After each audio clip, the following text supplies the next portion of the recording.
Olá pessoal, sei que ninguém perguntou, mas mesmo assim eu vou falar. Até então eu só tive 3 computadores, todos eles foram desktop. Então no episódio de hoje vai ser uma historinha de como eu ganhei o primeiro computador e como cheguei até aqui. Até aqui no meu computador atual, é claro, que por sinal nem é tão atual assim. E deixem o like.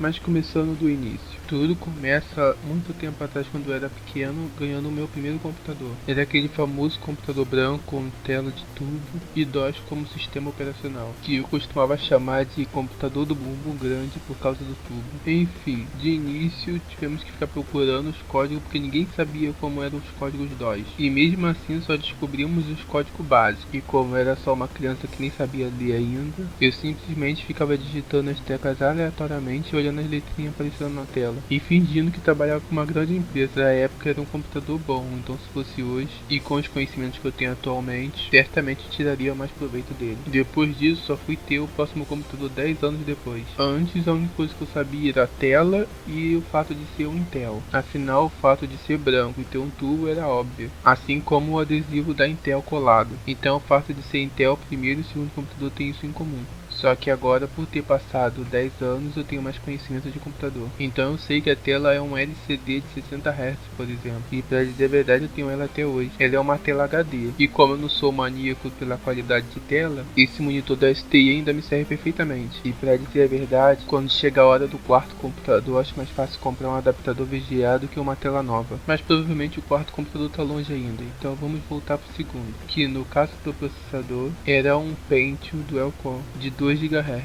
Arquitetura e geração não lembro muito, mas era um processador que até hoje em muitos casos serve muito, apesar do gráfico integrado da Intel ainda ser o gráfico integrado da Intel, é claro. Agora falando um pouco de memórias, quando se fala de memória RAM não era muito, era 2 GB de RAM DDR3 e 800 MHz de frequência, coisa que inicialmente veio com Linux, faz sentido. E já o HD era um HD de 300 GB, coisa que para um usuário de Windows se tornou um problema depois de um tempo. Afinal, o Linux não poupa só memória RAM, poupa a memória do disco também. E como na época eu estudava, eu precisava trabalhar com o Office. E diferente de hoje, onde os programas do Linux se bugam bem menos, sendo impossível você fazer um trabalho no LibreOffice e abrindo no Microsoft Office, por exemplo. Ou mesmo o oposto. Isso sem falar do Microsoft Office Web, onde você pode acessar de qualquer sistema e editar à vontade, coisa que não existia na época. Mas enfim, o meu segundo computador veio inicialmente com Linux, mas isso aconteceu por causa da diferença de preço entre um computador que vinha com Linux e um computador que vinha com Windows.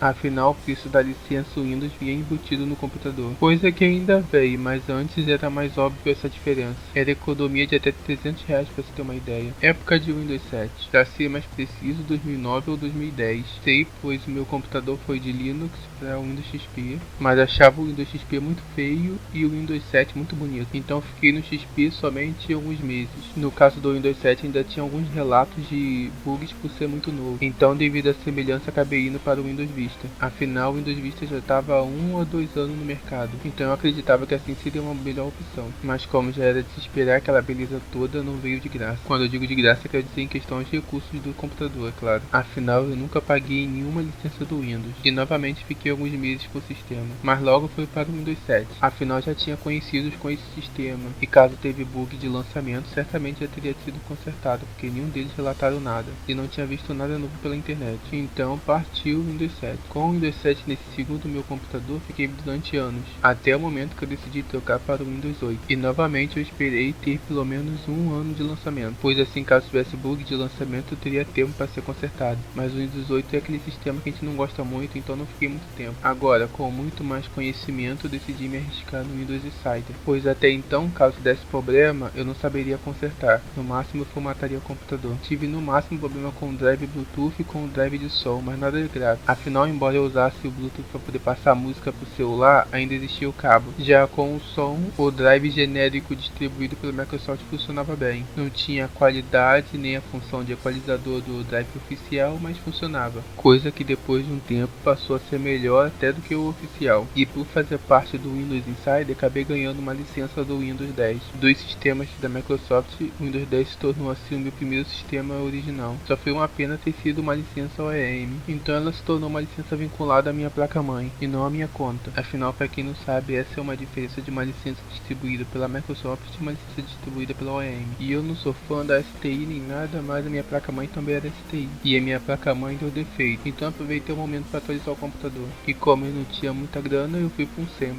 Eu até queria adquirir uma placa de vídeo, mas acho que ficou para próxima. Então agora estou com uma placa-mãe da ASUS. E pelo incrível que pareça, ter uma melhor experiência com a AMD. Tudo vai depender do que você quer rodar no computador, mas hoje em dia com o processador Dual Core de 2 GHz já roda tudo. E os gráficos integrados da AMD são bem melhores. Todos os meus dois últimos processadores são processadores com gráficos integrados e são gráficos focados para o HD. Então se espera que pelo menos eles rodem bem em HD. Mas em muitos jogos o Intel HD Graphics rodava sempre no mínimo, coisa que o AMD HD Radeon sai muito bem, rodando esses mesmos jogos agora no médio. Então o processador e placa-mãe é algo que eu não atualizei muito ainda não. Neste quesito eu estou com as mesmas configurações, só com marcas diferentes de outras peças, como a fonte, por exemplo, onde eu troquei a minha fonte genérica de 300 watts por uma real de 500, ou mesmo meu velho estabilizador que troquei por Uno Break. Mas voltando para o computador, da parte de memória continuo com o DDR3, porém agora com um pente de 8 GB e 1600 de MHz. E agora que vai sair o DDR5, talvez eu vá para o DDR4. Agora de armazenamento em disco, agora além do HD eu dobrei a memória graças ao meu novo SSD. E eu poderia até falar dos periféricos,